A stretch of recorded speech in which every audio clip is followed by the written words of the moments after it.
সৌজন্যে স্বপ্নধরা। আসসালামু আলাইকুম রহমতুল্লাহি ওবরাকাতুহু। ইন্নাল হামদুলিল্লাহ ওয়াসসালাতু ওয়াসসালামু আলা মুহাম্মাদিনিল মুস্তাফা ওয়া আলা আলিহি ওয়া আসহাবিহিল মুজতাবা, আম্মা বা'দ। প্রিয় দর্শক শ্রোতা, কাছে দূরে বিশ্বজুড়ে যে যেখান থেকে এই মুহূর্তে উপভোগ করছেন আপনাদের প্রিয় চ্যানেল এটি নিউজের পর্দায়, এটি নিউজের জুমাবারের বিশেষ আয়োজন স্বপ্নধরা নিবেদিত ইসলাম কি বলে অনুষ্ঠানে আপনাদেরকে স্বাগত জানাচ্ছি আমি নিজাম বিন মুহিব। প্রিয় দর্শক, প্রতি সপ্তাহে আমরা একজন স্কলারকে আমন্ত্রণ জানাই যিনি আমাদেরকে কোরআন সুন্নাহর আলোয় আলোকিত করে থাকেন। আজকেও আমরা আমন্ত্রণ জানিয়েছি আমাদের একজন প্রিয় স্কলারকে। চলুন শুরুতেই তার সঙ্গে পরিচিত হয়ে নিচ্ছি। বিজ্ঞ স্কলার হিসাবে আমাদের আমন্ত্রণ গ্রহণ করে স্টুডিওতে এসেছেন ফদিলাতুল উস্তাজ মুহাদ্দিস মাহমুদুল হাসান। আসসালামু আলাইকুম রাহমাতুল্লাহি ওয়া বারাকাতুহু। ওয়া আলাইকুম আসসালাম ওয়া রাহমাতুল্লাহি ওয়া বারাকাতুহু। উস্তাজ কেমন আছেন? আলহামদুলিল্লাহ, আপনি কেমন আছেন? আলহামদুলিল্লাহ, আমরা ভালো আছি। আপনাকে স্বাগত জানাচ্ছি স্বপ্নধারা নিবেদিত ইসলাম কি বলের আজকের আয়োজনে। শুকরান। প্রিয় দর্শক, গুরুত্বপূর্ণ যে বিষয়ে আমাদের প্রিয় শায়েখ কথা বলবেন তা হচ্ছে অধীনস্থদের সম্মান। আমরা আমাদের বাসায় কাজের খালা আছেন, চাচি আছেন, আমাদের নিজস্ব ড্রাইভার আছেন, তাদের সঙ্গে আমাদের আচরণ কেমন হওয়া উচিত? চলুন ইসলাম কি বলে ইসলামের আয়নায় আমরা জেনে আসি। শেখ, আমরা শুরুতেই জানতে চাই, অধীনস্থদেরকে অনেকেই মানুষ হিসাবেও মূল্যায়ন করেন না। আমরা প্রায় সময় খবরের শিরোনাম হতে দেখি যে গরম খুন্তি দিয়ে কাজের মেয়েকে পিঠে ছ্যাঁকা দেওয়া হয়েছে, এরকম অনেক ঘটনা, এবং বাচ্চাদেরকে মেরেও ফেলা হয়েছে, এরকম অনেক ঘটনা আমাদের সামনে আসে। অধীনস্থদের কি কোনো সম্মানই নেই? অনেক ধন্যবাদ আপনাকে। আপনি যে দু একটি বাক্য বললেন যে আমাদের কাজের বাচ্চাদের উপরে আসলে কর্মচারী বা কাজের বাচ্চা যারা আছে এদের উপরে যে অমানসিক যে নির্যাতন করা হয় সেটি আসলে মানে চরমভাবে কিন্তু মানবাধিকার লঙ্ঘন। প্রথম কথা হচ্ছে এটি। আপনি একজন মানুষকে আপনি টাকার বিনিময়ে কাজে লাগালেই আপনি তার উপরে যা ইচ্ছা তাই করতে পারেন না। এটা ইসলাম, পৃথিবীর কোনো আইন, কোনো রাষ্ট্রের আইন, কোনো সামাজিক চেতনা কোনো মানুষকে এটা অনুমোদন করে না। এটা প্রথম কথা হচ্ছে, এটা চরম মানবতা বিরোধী এবং মানবাধিকার লঙ্ঘনের মতো একটা গুনাহ। এটা হচ্ছে প্রথম কথা। দ্বিতীয় কথা হচ্ছে যে মানুষকে আসলে মর্যাদা দেওয়া বা মানুষকে মানবিক দৃষ্টিকোণ থেকে মূল্যায়ন করে, এটা কিন্তু মানুষের ইসলামের সবচেয়ে গুরুত্বপূর্ণ দিক। আপনি জানেন, কোরআনে কারিমে একমাত্র পৃথিবীর ধর্মগ্রন্থ যেখানে বলা হয়েছে যে মান কাতালা নাফসান বিগাইরি নাফসিন আও ফাসাদিন ফিল আরদ ফাকাআন্নামা কাতালান নাসা জামিয়া। এই কথা পৃথিবীর কোনো সংবিধান, কোনো কনস্টিটিউশন, কোনো জাতিসংঘ, কোনো হিউম্যান রাইটস আজ পর্যন্ত বলতে পেরেছে বলে আমি বিশ্বাস করি না, এবং বলেওনি তারা। কোরআন বলেছে যে পৃথিবীতে একজন মানুষকে যদি কেউ অন্যায়ভাবে হত্যা করে তাহলে সে যেন গোটা মানব জাতিকে হত্যা করে, সে যে ধর্মের হোক না কেন, যে বিশ্বাসের হোক, যে চেতনার হোক। আপনার সঙ্গে আমার মতের অমিল থাকতেই পারে, আপনার আমার আদর্শের ভিন্নতা থাকতে পারে, আপনার আমার রাজনৈতিক দর্শনের ভিন্নতা থাকতে পারে, কিন্তু আমি আপনাকে টাচ করতে পারি না, আমি আপনাকে মারতে পারি না, আপনার গায়ে আমি হাত দিতে পারি না, মারা তো দূরে থাক। এটা ইসলাম চরম জুলুম এবং অন্যায় হিসেবে এটাকে চিহ্নিত করে। এরপরে আসুন যে অধীনস্থ যারা আছে এদেরকে আমরা মানুষ না মনে করা, এটা চরম মূর্খতা, চরম মূর্খতা। আসলে মানুষ তাদের সম্পদের মোহের কারণে, তাদের জৌলুসের কারণে, আভিজাত্যের কারণে, ক্ষমতার দম্ভের কারণে অধীনস্থদেরকে তারা পশুর মতো মনে করে। অথচ আল্লাহ তাআলা কোরআনে কারীম বলছেন ওয়ালাকাদ কাররামনা বানি আদম। আল্লাহ বলছেন আমি বনি আদমকে বড় সম্মানিত করেছি, আমি মানুষকে উত্তমভাবে সৃষ্টি করেছি। লাকাদ খালাকনাল ইনসানা ফি হাসানি তাকওয়িম। আমি মানুষকে উত্তম অবয়ব দিয়ে সৃষ্টি করেছি। এই মানুষটা আল্লাহর সৃষ্টি করা। একজন মানুষের একটা নখের আগায় আল্লাহ তাআলা যে কুদরত রেখেছেন, পৃথিবীর কোনো বিজ্ঞান, কোনো সায়েন্স, কোনো সায়েন্টিস্ট আজ পর্যন্ত কি একটা মানুষের নখের আঘাত তৈরি করতে পারবে? আমার আল্লাহর দেওয়া মানুষ, আল্লাহ তৈরি করেছেন, সেই আল্লাহর সৃষ্টির উপরে কোনো মানুষ অন্যায়ভাবে আঘাত করা, তাকে অপদস্থ করা, তাকে মেরে ফেলা, তার উপরে নির্যাতন করা, এটি মানবাধিকার লঙ্ঘনের। এবং এই কাজগুলো যারা করে তারা তো একদিকে কবিরা গুনাহ করছে, চরমভাবে তারা এটা সমাজ বিরোধী, ইসলাম বিরোধী কাজ করছে, অন্যদিকে এদের রাষ্ট্রীয়ভাবে কিন্তু এদের চরমভাবে কিন্তু শাস্তির মুখোমুখি করা উচিত বলে আমরা মনে করি। এটা হলো একটা দিক। এখন আসেন অধীনস্থদের প্রতি আমাদের আসলে করা উচিত কি, আমরা কি করি? আমাদের ইসলাম বলে অধীনস্থদের প্রতি আমাদের ইহসান করা উচিত। আল্লাহ তাআলা বলছেন ইন্নাল্লাহা ইয়া'মুরু বিল আদলি ওয়াল ইহসান। তোমাদেরকে আদেশ করা হচ্ছে তোমরা মানুষের প্রতি ইনসাফ করবে আর ন্যায় বিচার করবে। একটি মানুষকে আমি যখন আমার অধীনে নিয়ে আসি তখন তার সঙ্গেও কিন্তু আমার ড্রাইভার হোক, আমার কাজের লোক হোক, আমার কাজের বুয়ো হোক, একটা কাজের বাচ্চা হোক, যাকে আমি রাখছি তার সঙ্গে আমার ইহসান, আদল এবং ইহসান দুটো জিনিস খেয়াল রাখতে হবে। আদল বলা হয় কাকে? সে যতটুকুন প্রাপ্য সেটাকে একদম নিক্তির মাপে যথাযথভাবে দেওয়া, এটাকে বলে আদল। আর ইহসান বলা হয় কি? ইহসান মানে সে যা প্রাপ্য ছিল তার থেকে আরেকটু বাড়িয়ে দেওয়া। আরেকটু তাকে ভালো আচরণ করা। সে 10টা টাকা পেত, আমি তাকে 12 টাকা দিলাম। আমি একজন রিক্সার সঙ্গে আদল করব কখনই, যখন ভাড়াটা একদম রাইট ভাড়া দিয়ে দিলাম, ঠিক আছে 20 টাকা ভাড়া 20 টাকায় দিয়েছে, আদল। কিন্তু দেখলাম যে লোকটা খুব বৃদ্ধ, হারে রিক্সার প্যাডেল মারতে পারে না, একদম দুর্বল মানুষ, ক্ষীণকায় মানুষ, তখন আমার মায়া লেগে গেছে, তখন আমি তাকে 40 টাকা দিয়ে দিলাম। এটাকে বলা হয় ইহসান। তো আল্লাহ তাআলা বলছেন যে তোমরা মানুষের উপরে তোমরা আদল করবে এবং ইহসানও করবে। তো দেখুন হাদিসের মধ্যে বলা হয়েছে আহসিন কামা আহসানাল্লাহু ইলাইক।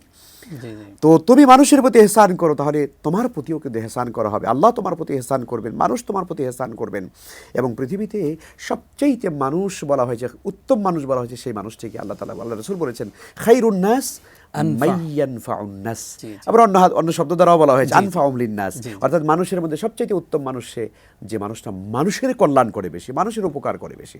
এই জন্য আমাদের অধীনস্থদের প্রতি আমাদের দায়িত্বশীল ভূমিকা পালন করা দরকার। হাদিসে যে বিষয়টি বলা হয়েছে নবীজি সুন্দর করে বলেছেন, একটা ঐতিহাসিক হাদিস, যে অধীনস্থদের সম্পর্কে বলতে গেলে হাদিসটা বলাই লাগে। নবীজি বলেছেন আলা কুল্লুকুম রাইন ওয়া কুল্লুকুম মাসউলুন আন রাইয়াতিহি, সাবধান তোমরা জেনে রাখো তোমরা কিন্তু দায়িত্বশীল, আর তোমাদের অধীনস্থদের সম্পর্কে তোমাদেরকে জিজ্ঞাসা করা হবে। অর্থাৎ তুমি একজন রাখালের মতো, তোমার অধীনে যারা আছে তাদের সম্পর্কে তোমাকে দিন শেষে জিজ্ঞাসা করা হবে যে তুমি তাদের সঙ্গে কতটুকু ভালো আচরণ করেছো, তাদের পাওনা কতটুকু বুঝিয়ে দিয়েছো, তাদের প্রতি তুমি ভালো আচরণ করেছো কিনা, তাদেরকে ভালো খাইয়েছো কিনা, এই বিষয় সম্পর্কে আল্লাহ তাআলা অবশ্যই সেই মানুষটাকে জিজ্ঞাসা করবেন। আশা করছি আমাদের দর্শকরা বিষয়টি বুঝতে পেরেছেন এবং সতর্ক থাকবেন যে অধীনস্থরাও মানুষ, তাদের সঙ্গে মানুষ হিসাবে তাদেরকে পরিপূর্ণ সম্মান দিয়ে তাদের সঙ্গে যেন আমরা আচরণ করি, সেটাই বললেন আজকের স্কলার। উস্তাজ, আমরা জানতে চাই আপনার কাছে যে আমরা আমাদের ব্যবহৃত জিনিসপত্র একটু পুরাতন হয়ে গেলে সেগুলো মানুষকে দেব, ঠিক আছে, কিন্তু সব সময় আমাদের অধীনস্থদেরকে আমরা পুরাতন জামা কাপড়ই দেই। আমার একটা জামার একটা সাইড ছিঁড়ে গেছে, সেটাই যে নাও এটা একটু সেলাই করে পরে ফেলো, কিন্তু আমি তাকে নতুন জামা কাপড় আর কোনোদিন দিলাম না। এই যে আমাদের আচরণ, এই যে মানসিকতা, এখান থেকে আমরা কবে বেরিয়ে আসি? জি, অনেক ধন্যবাদ। অবশ্য আমাদের সমাজে এরকম অনেক বহু মানুষ আছে, ভালো মানুষ আছে, যারা আসলে অধীনস্থদেরকে অনেক ভালো পোশাক দেয়, ভালো খাওয়ায়, ভালো সম্মান করে, অনেক মানুষ আছে আলহামদুলিল্লাহ। তবে যারা করে যারা খারাপ আচরণ করে এর সংখ্যা খুবই নগণ্য, খুবই কম। এবং এরা, আমি মনে করি যে মনুষ্যত্ব এবং মানবতা যে কি জিনিস, মানুষের যে কি মর্যাদা, মানবিক দৃষ্টিকোণ থেকে কিন্তু এই মানুষগুলোকে দেখে না। এই যে শীতকাল চলছে, পুরাতন যেই কম্বলটা আছে সেটা হয়তো কাজের বুয়াকে দেওয়া হচ্ছে তাকে ঘুমানোর জন্য। এবং আপনি শুনলে অবাক হয়ে যাবেন, আপনি তো বলেছেন আমরা এই সম্পর্কে, আমি ঢাকা শহরের এমন বড় বড় কিছু মসজিদের কথা জানি, যেই মসজিদের মুয়াজ্জিন সাহেব 30-25 বছর পর্যন্ত, 30 বছর পর্যন্ত মসজিদের মুয়াজ্জিন হিসেবে দায়িত্ব পালন করে। এই 30 বছর পর্যন্ত উনি মসজিদের ফ্লোরে ঘুমায়। জি জি, 30 বছর পর্যন্ত মসজিদের ফ্লোরে উনি ঘুমাচ্ছে, এই প্রচন্ড ঠান্ডার ভিতরে। আমি জ্বলন্ত সাক্ষী, আমি নিজে দেখেছি। এবং ওই বৃদ্ধ মুয়াজ্জিন সাহেব তিনি বলেছে, হুজুর আমার এখন বয়স হয়ে গিয়েছে, বৃদ্ধ হয়ে গিয়েছি, আমি এখন ওই ফ্লোরে ঘুমাতে গেলে আমি অসুস্থ হয়ে যাই। তো এই বিষয়টি ওই সংশ্লিষ্ট দায়িত্বশীলরা এতটুকুন পর্যন্ত কিন্তু আপনার এহসাস বা অনুভূতি তাদের জাগ্রত হচ্ছে না যে এই মানুষটাকে আমরা একটা ছোট্ট একটা 1000 টাকা দামের একটা চকি দিয়ে দিই, এই অনুভূতি পর্যন্ত তাদের জাগে না। তো এই কারণে আমরা মনে করি আসলে অধীনস্থদের সম্পর্কে যদি আমরা সচেতন না হই, অবশ্যই আমরা দায়িত্বশীল আল্লাহর কাছে থেকে যাই। আল্লাহ আমাদেরকে হেফাজত করুক। উস্তাজ, আসবো আপনার কাছে আবারও ইনশাআল্লাহ ছোট্ট একটি বিরতির পর। প্রিয় দর্শক, আপনারা দেখছেন স্বপ্নধারা নিবেদিত ইসলাম কি বলে অনুষ্ঠানের এই পর্যায়ে ছোট্ট একটি বিরতি নিচ্ছি, আমাদের সঙ্গেই থাকুন। সৌজন্যে স্বপ্নধারা।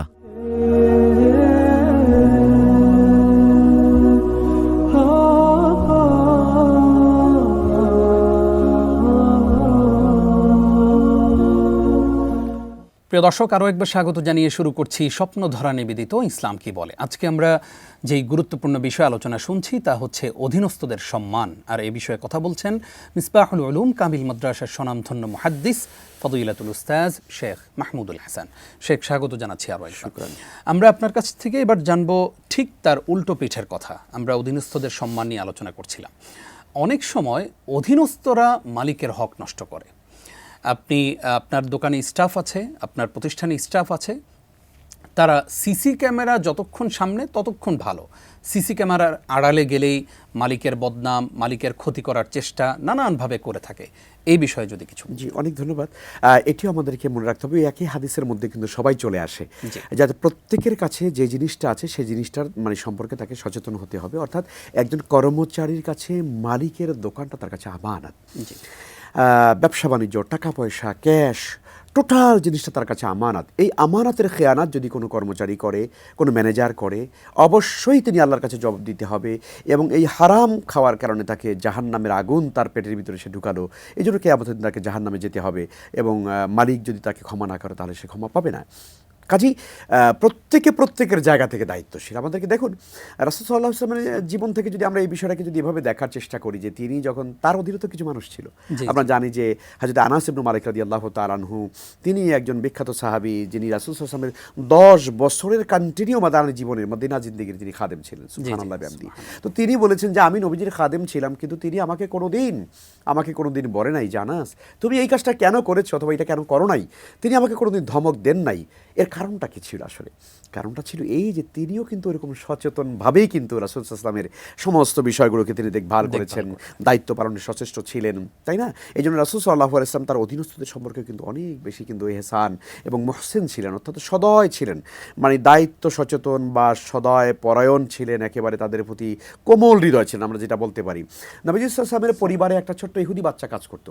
দেখুন কতটা দয়াদ্র এবং মায়াবী হলে, কত দরদি মানুষ হলে পরে এটা সম্ভব। আমরা কি পারি যে আমাদের ড্রাইভার অসুস্থ হয়ে গেছে, আমার অধীনের কর্মচারী অসুস্থ হয়ে গেছে, তো আমি তাকে বাড়িতে দেখতে যাব, এটা কি সম্ভব নাকি আমাদের মালিকদের পক্ষে? অধিকাংশ মানুষ এটা চিন্তাও করে না। অথচ রাসূল সাল্লাল্লাহু আলাইহি ওয়াসাল্লামের বাসায় কাজ করতে একটা ইহুদি বাচ্চা, তো বাচ্চারা অনেক দিন ধরে আসে না, ছুটি নিয়ে বাড়ি চলে গেছে, আসতেছে না। নবীজি সাল্লাল্লাহু আলাইহি ওয়াসাল্লাম পেরেশান হয়ে গেল, ব্যাপার কি, বাচ্চা আসে না কেন? নবীজি তার বাড়িতে হাঁটতে হাঁটতে ওই ইহুদির বাচ্চার বাড়িতে চলে গেলেন, গিয়ে দেখলেন বাচ্চাটা প্রচণ্ড জ্বরে আক্রান্ত। নবীজি তার বিছানার পাশে গিয়ে বসলেন, তার কপালে মাথায় হাত দিলেন, দেওয়ার সঙ্গে সঙ্গে বাচ্চাটার জ্বর ভালো হয়ে গেল।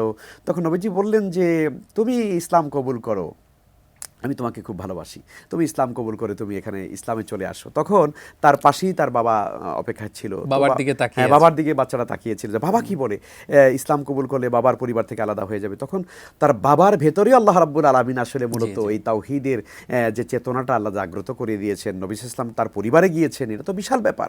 তো তখন ওই বাচ্চাটার বাবা বলেছিল আতে আবাল কাসেম, মুহাম্মদ সাল্লাল্লাহু আলাইহি ওয়াসাল্লাম যা বলে তা মেনে নাও। সুবহানাল্লাহি ওয়া বিহামদিহি। তখন বাচ্চারা সাথে সাথে কালেমাটা পড়ে নিল। নবীজি সাল্লাল্লাহু আলাইহি ওয়াসাল্লাম তখন বলেন আলহামদুলিল্লাহিল্লাযী আনকাযাহু মিনান নার, আমি সেই মহান সত্তার প্রশংসা করছি যাকে যিনি এই বাচ্চাটাকে জাহান্নামের আগুন থেকে মুক্তি দিয়েছেন। সুবহানাল্লাহ। তো নবী সাল্লাল্লাহু আলাইহি ওয়াসাল্লাম তার অধীনস্থদের সম্পর্কে এত দয়াদ্র এবং মায়াবী ছিলেন, যে কারণে তার দয়া, ভালোবাসা, উদারতা, সম্প্রীতি, সদ্ভাব দিয়ে কিন্তু সারা দুনিয়ার মানুষকে তিনি মানে বিমুগ্ধ করে ফেলেছিলেন। এবং ইসলামের আজকের যে বিজয়, সেটি কিন্তু এই আচরণগত কারণে। দেখুন আজকে আমি একজন মুসলিম হয়ে আমি হাজী সাহেব, কিন্তু আমার অধীনস্থ মানুষ আমার কাছে এক মাসও টিকে না। আয় হায় রে আল্লাহ, আমার যে ব্যবহার মাশাআল্লাহ, কিন্তু বছরের আগামাতে হজে যাই, বাইতুল্লাহ যাই, মসজিদে দান করি, কিন্তু আমার আচরণ ভালো না, কথা বললে একটু হাসি মুখে কথা বলে না। আমাদের সমাজে কিছু মানুষ যেন মনেই করে নিয়েছে যে অধীনস্থদের সাথে কথা বলতে গেলে একটু চোখ গরম করে মুখ কালো করে কথা বলতে হয়। অথচ রাসূল সাল্লাল্লাহু আলাইহি ওয়াসাল্লাম পরিষ্কার বলে দিয়েছেন তাবাসসুমুকা ফি ওয়াজহি আখিকা লাকা সাদাকা, তুমি তোমার ভাইয়ের সঙ্গে, অধীনস্থর সঙ্গে একটু হাসি মুখে কথা বলো, একটু সুন্দর করে কথা বলো, একটু ভালোভাবে কথা বলো, মায়া করে কথা বলো, এটি তোমার জন্য সাদাকার সওয়াব হবে। সুবহানাল্লাহ। এই জন্য আমরা মনে করি অধীনস্থরা যেমন দায়িত্বশীল হবেন, আবার মালিকও অধীনস্থদের উপরে দায়িত্বশীল হবেন ইনশাআল্লাহ। জাযাকাল্লাহু খাইর। উস্তাদ, আমরা অনুষ্ঠানের শেষের দিকে আছি, আপনার কাছে এবার জানতে চাই, যদিও আপনি হাসি মুখে কথা বলার কথা বলেছেন, আমাদের মালিকরা তাদের অধীনস্থদেরকে সালাম দিতে ইতস্তত বোধ করে, মানে আমি আমার স্টাফকে সালাম দিবে, এটা আবার কেমন কথা? স্টাফ সবসময় আমাকে সালাম দিবে, সবসময় আমাকে বস বস বলবে এবং আগে এসে সালাম দিবে। এই যে নবীজি যেখানে বলেছেন যে আফসুস সালাম, তোমরা সালামের প্রচার প্রসার করো, সেখানে আমাদের যে ইগো কাজ করে সালাম দেওয়ার ক্ষেত্রে, এটা কি একটা অহংকারের প্রতিফলন? আপনি যথার্থ বলেছেন। আমরা সাধারণত যারা ছোট পদে চাকরি করে তারা উপরস্থ মানে যারা আছেন অফিসার বলুন বা দায়িত্বশীল বলুন বা যে যাকেই বলুন না কেন, তাকে সালাম দিবে, এটা স্বাভাবিক। মানে কর্মচারী তার মালিককে দেখলে, ম্যানেজারকে দেখলে বা সিওকে দেখলে বা যাকেই দেখুক তাকে দেখলে সালাম দিবে। আবার মালিকরা সালাম নেয় না। হ্যাঁ, কিন্তু মালিক কোনো কর্মচারীকে দেখলে সালাম না দেওয়াটা এটা তার চরম মূর্খতা। সে অবশ্যই সালাম দিবে, দেওয়াটা উচিত। এটা দ্বারা তার উদারতা, তার হৃদয়ের প্রশস্ততা, তার ভিতরে অহংকার নেই, সে একজন ভালো মনের মানুষ, মানবিক মানুষ, এটা কিন্তু প্রমাণিত হয়। আমরা বাংলাদেশে বহু দেখেছি, বহু বড় বড় কোম্পানির মালিক আছে যাদের সামনে কোনো কর্মচারীরা গিয়ে আগে সালাম দিতে পারে না, মালিক আগে সালাম দেয়। সুবহানাল্লাহ। এরকম বহুত আল্লাহওয়ালা মানুষ আমি দেখি আমাদের সমাজে বহুত রয়েছে। এই জন্য মনে করি হাদিসের পরিভাষা হলো ইসাল্লিমুস সাগীর আলাল কাবীর ওয়া ইউসাল্লিমুল কাবীর আলাস সাগীর, ছোট বড়কে সালাম দিবে, বড় ছোটকে সালাম দিবে। রাসূল বলেছেন যে আফসুস সালাম আলা মান আরাফতা ওয়া মান লাম তারিফ, তোমরা সবাই সবাইকে সালাম দাও, যাকে চেনো তাকেও সালাম দাও, যাকে চেনো না এমন মুসলমানকেও সালাম দাও। অথচ আমাদের মধ্যে অবস্থাটা হলো আমরা এখন মুখ দেখে দেখে সালাম দিই। জি। এটা কিয়ামতের আলামত। এই জন্য আমরা চেষ্টা করব মালিকেরাও কর্মচারী অধীনস্থদেরকে সালাম দিব, আর অধীনস্থরা তো চেষ্টাই করে তাদের উপরস্থ বসকে সালাম দিতে। আলহামদুলিল্লাহ। জি, জাযাকাল্লাহ খাইর উস্তাজ। একদম সংক্ষেপে বলবেন যে বেগানা নারীদেরকে আবার সুন্দর করে সালাম দেয়া যাবে কিনা? না, এখানে নারী পুরুষের সালামের ব্যাপারটা, আসলে সালামের ব্যাপারটা হলো পুরুষ পুরুষকে সালাম দেবে। সাধারণত আসলে নারীদেরকে সালাম দেওয়া ইসলামী শরীয়তের দৃষ্টিকোণ থেকে বিষয়টা ওইভাবে বৈধ নয়। কেমন হয়তো আমরা অফিসিয়ালি অনেক সময় আছে, যেমন বসদেরকে মেয়েরা বা মেয়ে থাকলে বা নারীরা থাকলে সেখানে তারা সালাম দিয়ে থাকে, এটা স্বাভাবিক। কিন্তু আসলে এই কালচারটা আমাদের সুন্নাহ সম্মত নয়। তবে পরিচিত জন আপনজনদের মধ্যে দিতে হবে। যেমন সন্তান তার মাকে সালাম দিবে, বোনকে সালাম দিবে, বোন তার মাকে সালাম দিবে, আপনজনদের মধ্যে সালামের কালচারটা ভালো। কিন্তু অপরিচিত কোনো নারী যাকে আমি চিনি না জানি না এমন মানুষকে রাস্তা দেখে আসসালামু আলাইকুম লম্বা করে একটা সালাম, এরকম আমরা অনেক ব্যবসায়ীদেরকে দেখেছি যে যারা কসমেটিক্স বিক্রি করেন তারা যখন মহিলারা আসেন খুব সুন্দর করে সালাম দেন, এত সুন্দর করে কোনো ইমাম সাহেবকেও সালাম দেন না। উচিত না এটা। আসলে বেগানা নারীকে সালাম দেওয়ার ব্যাপার ইসলামী শরীয়ত নিষেধ করেছে। জি, আল্লাহ রাব্বুল আলামিন আমাদেরকে বুঝবার এবং আমল করার তৌফিক দান করুক। কষ্ট করে আপনি আমাদেরকে সময় দিয়েছেন, সেজন্য এটিএন নিউজের পক্ষ থেকে আপনাকে ধন্যবাদ জানাচ্ছি। অনেক ধন্যবাদ। প্রিয় দর্শক, এতক্ষণ যারা আমাদের সঙ্গে ছিলেন আপনাদেরকেও ধন্যবাদ জানিয়ে শেষ করছি আজকের আয়োজন। আগামী পর্ব দেখবেন সেই প্রত্যাশায় বিদায় নিচ্ছি আমি নিজাম বিন মুহিব। আসসালামু আলাইকুম ওয়া রাহমাতুল্লাহি ওয়া বারাকাতুহু।